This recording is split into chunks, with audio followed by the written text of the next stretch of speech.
U.S. Postal Service is delaying the closing of more than 250 mail processing centers. That includes the one right here in Tulsa. Cash-strapped agency will wait until mid-May to decide which centers will close. 3,700 post offices are also on the chopping block.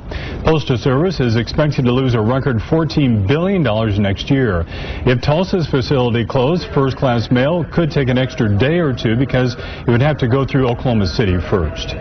Congressman John Sullivan and Senator Jim Inhofe sent a joint letter to the Postmaster General. In it, they're pleased about the delay, but still have some concerns. They said, quote, many of our constituents in eastern Oklahoma are convinced that the closing of this facility would have dire economic consequences.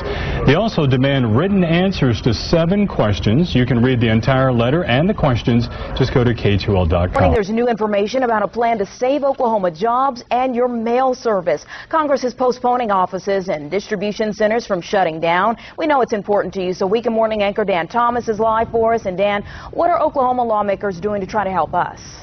Well, Senator Jim Inhofe and Representative John Sullivan sent a letter to the Postmaster General asking him to reconsider a move that would have closed a distribution facility in Tulsa.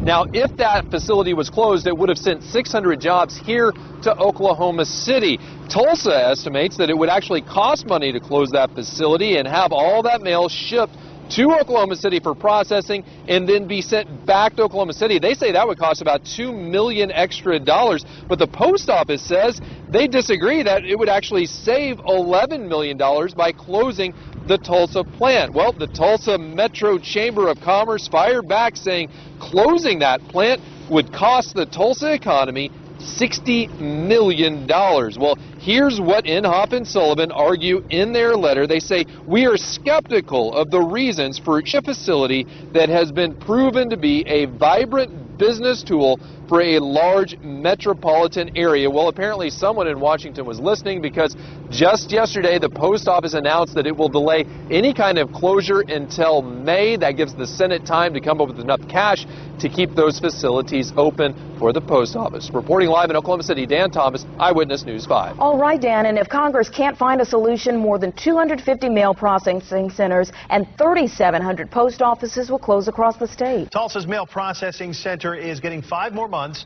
before it closes. Under pressure, the U.S. Postal Service announced last night it will delay closing any more post offices or mail facilities until mid-May. The processing plant near 21st and Memorial is still on the chopping block. In a statement, the Postal Service says it is holding off on closings to give Congress time to work on a plan to save the financially troubled service, which racked up more than $5 billion in debt this year.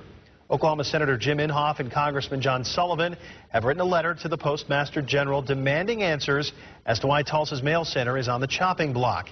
In it, they say, quote, decisions made by USPS in May of 2012 may directly impact hundreds of jobs and the livelihoods of our constituents. They need a clear answer as to why this closure makes sense, and we respectfully request that you provide us that answer. You can read the full letter, 7 questions they want answers to, on our website, fox23.com.